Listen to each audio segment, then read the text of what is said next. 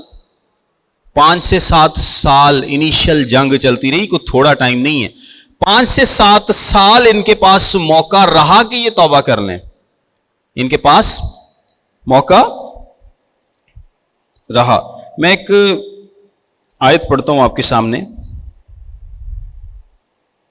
ہاں، اسی باب کے آگے 18ویں آیت دیکھیں. اور یشوع مدت تک ان سب بادشاہوں سے لڑتا رہا سوائے حویوں کے جو جبون کے باشندے تھے، اور کسی شہر نے بنی اسرائیل سے صلح نہیں کی بلکہ سب کو انہوں نے لڑ کر فتح کیا.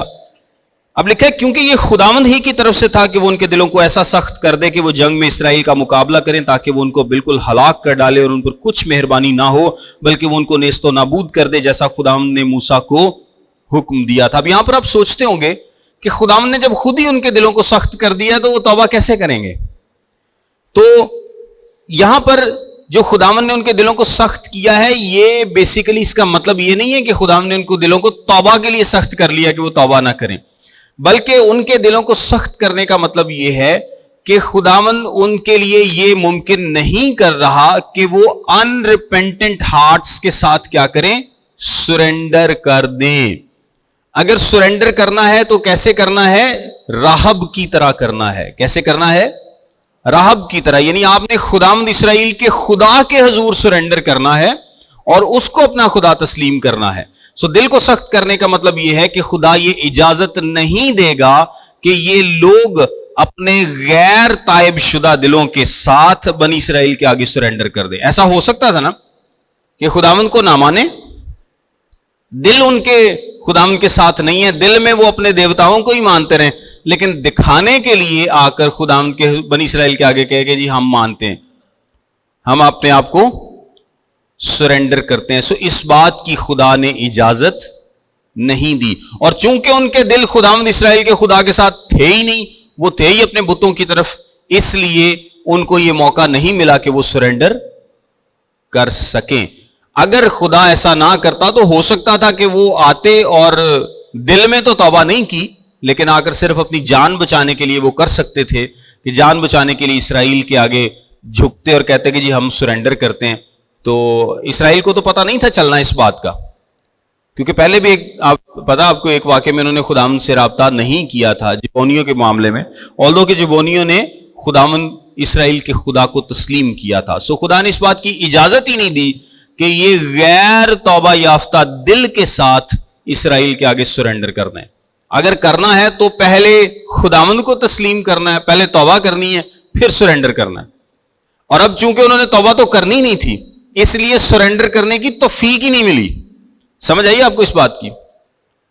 کیونکہ ان کے دل میں توبہ تھی ہی نہیں، نہ انہوں نے کرنی تھی، نہ ان کے دل میں خیال تھا، اس لیے خداوند کی طرف سے ان کو توفیق ہی نہیں ملی کہ وہ سرنڈر کریں. وہ لڑتے ہیں اور لڑ کر پھر شکست کھاتے ہیں اور مارے جاتے ہیں. خداوند کی طرف سے ان کو یہ توفیق نہیں ملتی. خیر، اس کے بعد یشوع کا جو قبضہ ہے وہ جاری رہا، اور لکھا ہے 23ویں آیت میں، پس جیسا خداوند نے موسیٰ سے کہا تھا اس کے مطابق یشوع نے سارے ملک کو لے لیا، اور یشوع نے اسے اسرائیلیوں کو ان کی قبیلوں کی تقسیم کے موافق میراث کے طور پر دے دیا، اور ملک کو جنگ سے فراغت ملی. اچھا، 12ویں باب میں لکھا ہے بادشاہ جن کو موسیٰ نے شکست دی. آپ نے یہ چیپٹر پڑھنا ہے، اور اس چیپٹر میں ان بادشاہوں کا ذکر ہے جو بسن کے بادشاہ اوج کی سرحد کا ذکر ہے، اور اس سے پہلے جو دوسرا بادشاہ تھا اس کا ذکر ہے. ان دونوں کو موسیٰ نے شکست دی تھی. پھر بادشاہ جن کو یشوع نے شکست دی، کیونکہ موسیٰ کے بعد یشوع کے پاس کمان آئی، اور پھر یشوع نے دوسرے بادشاہوں کو شکست دی. اور پھر 13ویں چیپٹر میں آگے لکھا ہے علاقہ جس پر قبضہ کرنا باقی تھا. یہ آپ پڑھیے گا. اور دریائے یردن کے مشرق کی زمین، اور علاقہ جو روبن کو دیا گیا، علاقہ جو جد کو دیا گیا، علاقہ جو منسی کو دیا گیا. اور پھر 14ویں باب میں یردن کے مغرب کی تقسیم اور حبرون کا علاقہ جو کالب کو دیا گیا. یہاں تک آپ نے اس کو پڑھ کے آنا ہے، کیونکہ یہ علاقوں کی تقسیم ہے تو علاقوں کے نام لکھے ہوئے ہیں کہ پھر انہوں نے یہ علاقہ اس قبیلے کو دیا. تو شاید آپ لوگ تو انٹرسٹڈ نہ ہوں اتنے علاقوں کے ناموں میں یا اس کی تقسیم میں، لیکن یہ لوگ بڑے ہوں گے. کیا خیال ہے؟ ساڈے جویں اسی لوگ اپنے اپنے مرلے تے لڑتے ہیں نا میرے 1.5 مرلے تے میرے 2.5 مرلے تے میرے 5 مرلے. تو اگر ہم مرلوں پہ لڑ سکتے ہیں تو یہ تو بہت بڑی جگہ ہے. تو اور سب کو یاد ہوتا ہے کہ ساڈی فلانی جگہ تے اینے مرلے سی، وہ پہلا آئے تو سب کو ساری ہسٹری یاد ہوتی ہے. کیا خیال ہے؟ تو یہ لوگ تو یہاں پر رہیں گے نا، یہ تو ان کو زمین تقسیم کی جا رہی ہے، الاٹ کی جا رہی ہے. تو یہاں پر کون سا بادشاہ تھا، کون سا علاقہ تھا، کون سی زمین تھی، یہ ان کے کام کی انفارمیشن ہے ساری. اور ہمارے کام کس طرح سے ہے کہ خدا نے یہ سارے نام لکھوائے ہیں تاکہ پتہ چلے کہ یہ ایک تو باؤنڈریز کا پتہ چلے کہ کون کون سی باؤنڈری ہے، دوسرے یہ سارے شہر اصلی شہر ہیں. یہ کوئی خیالی باتیں نہیں ہیں کہ بس خدا نے لکھ دیا کہ ہاں اور یشوع نے کنعان پر فتح پا لیا اور بنی اسرائیل کو تقسیم کر دیا، خدا حافظ. ایسا نہیں ہے. اصلی شہر ہیں، اصلی لوگ ہیں، اصلی بادشاہ ہیں، اس لیے ان کے نام بھی لکھے ہیں، شہروں کے نام بھی لکھے ہیں، ان کے آرکیولوجیکل ایویڈنسز آج بھی موجود ہیں، بادشاہوں کی تواریخ موجود ہیں. اور جو یشوع نے نام لکھے ہیں، چاہے وہ بادشاہوں کے ہوں چاہے وہ شہروں کے ہوں، وہ اور بھی تواریخ کی کتابوں میں ملتے ہیں. سو اس کا کیا مطلب ہے کہ یہاں پر جو لکھا ہے ڈیٹیل سے لکھا ہے اور بالکل سچ لکھا ہے، کہانیاں نہیں لکھی. یشوع نے خود سے کہانیاں نہیں لکھی، بلکہ جو بھی لکھا ہے بالکل سچ لکھا ہے. ایک لاسٹ بات میں آپ سے کروں گا، پھر ہم اس کو کلوز کرتے ہیں کہ یہاں پر اگر آپ یہ چیز نوٹ کریں تو استثناء کی کتاب کے 7ویں باب کی 22ویں آیت اور خروج 23ویں باب کی 30ویں آیت کے مطابق خدا نے کہا تھا کہ میں تم کو آہستہ آہستہ اس پر قبضہ کراؤں گا. ایک مقصد میں نے آپ کو بتا دیا تاکہ کنعان کے لوگوں کے پاس موقع ہو کہ وہ اگر اب بھی توبہ کرنا چاہیں تو پہلے سچے دل سے توبہ کریں، پھر سرنڈر کریں. جھوٹے دل کے ساتھ توبہ جو ہے اس کی خدا کی طرف سے توفیق نہیں ملے گی. اور دوسرے نمبر پر جو بنی اسرائیل ہیں ان کو آہستہ آہستہ آہستہ آہستہ فتوحات مل رہی ہیں. یہ ہماری روحانی حالت کو بھی ظاہر کرتا ہے کہ سٹیپ بائی سٹیپ آپ کیسے بڑھتے ہیں. Step by step. ایک ہی دم سے آپ کو سب کچھ نہیں مل جاتا. آپ ایک ہی دن میں ہیرو نہیں بن جاتے. ایک ہی دن میں آپ سوچیں کہ میں یہاں سے یہاں پر آ جاؤں، ایسا نہیں ہوتا. بلکہ کیسا ہوتا ہے؟ سٹیپ بائی سٹیپ، آہستہ آہستہ. خدا آپ کو خدا پر بھروسہ کرنا سکھاتا ہے. اور وہ کیسے ہو سکتا ہے؟ ہمیشہ سٹیپ بائی سٹیپ ہو سکتا ہے. لٹل بائی لٹل، تھوڑا تھوڑا کر کے آپ کے پاس زیادہ ہوتا چلا جائے گا. جس طرح آپ قائم رہیں گے، آپ خدا کے ساتھ چلتے رہیں گے تو وہ تھوڑا تھوڑا تھوڑا تھوڑا آہستہ آہستہ زیادہ ہو جائے گا. ایک دم سے آپ کو سب کچھ نہیں مل جائے گا. ان کو بھی وعدے کی سرزمین میں کتنے سال لگے؟ 5 سے 7 سال لگے مین شہروں پر قبضہ کرنے کے لیے. اور جنگ ابھی ختم نہیں ہوگی. آگے جا کر خدا یشوع سے کہتا ہے کہ تو اب بوڑھا ہو گیا، لیکن ابھی بہت سارا علاقہ ہے جس پر قبضہ کرنا باقی ہے. سو اب قبیلوں کی ذمہ داری تھی کہ قبیلے کیا کریں گے؟ وہ آگے جا کر فتوحات کا سلسلہ جاری رکھیں گے. یعنی جب ہم توبہ کر لیتے ہیں تو اس کے بعد یہ ہماری فتوحات کا سلسلہ رکتا نہیں ہے، بلکہ ہم step by step, little by little, تھوڑا تھوڑا کر کے فتوحات پاتے رہتے ہیں. تھوڑا تھوڑا کر کے فتوحات پاتے رہتے ہیں. اور یہ سلسلہ ساری عمر چلتا رہتا ہے. کوئی بھی شخص ایسا نہیں کہہ سکتا کہ میں نے سب کچھ پا لیا، میں نے سب کچھ پا لیا، میرے لیے اب آگے کوئی جنگ موجود نہیں. کوئی کہہ سکتا ہے ایسا؟ کوئی بھی نہیں کہہ سکتا کہ میرے لیے آگے کوئی جنگ نہیں جناب، میں ساری روحانی جنگیں جیت لیا. کیونکہ جنگ، روحانی جنگ جو ہے وہ اس بدن میں رہتے ہوئے تو ختم نہیں ہوگی. آپ سٹیپ بائی سٹیپ بڑھتے بڑھتے بڑھتے بڑھتے، لٹل بائی لٹل، تھوڑے تھوڑے کر کے فتح حاصل کرتے ہیں. لیکن فتح ضرور حاصل کریں. یہ نہ ہو کہ 6 مہینے سال نہ گئے تو پتہ لگے کوئی فتح ہی نہیں پائی، کوئی علاقہ ہی نہیں قبضہ کیتا. تو اگر تسی کنانیاں تے قبضہ نہیں کرنا نے تو کنانیاں نے ضرور تاڑ تے کر لینا. یہ بات ہے کہ نہیں؟ اگر آپ ابلیس پہ قبضہ نہیں فتح نہیں پائیں گے نا تو وہ ضرور آپ پہ پالے گا، کیونکہ وہ ایکٹیو ہے، وہ سست نہیں پڑتا. جب آپ ایکٹیو ہوتے ہیں وہ اور ایکٹیو ہو جاتا ہے، لیکن جب آپ ایکٹیو نہیں ہوتے تو اس کو کیا پتا ہے؟ اس کو پتا ہے کہ یہ بندہ ایکٹیو نہیں ہے، یہ میرے لیے نقصان کا سبب نہیں ہے، یہ اور نقصان کس کا ہو رہا ہے؟ اس میں ہمارا ہی نقصان ہو رہا ہے. سو اس کا کیا ہے؟ فائدہ ہے، اس کا فائدہ اور ہمارا نقصان ہے. سو یہ 14 چیپٹر تک آپ اس کو ضرور پڑھ کے آئیے گا. God bless you.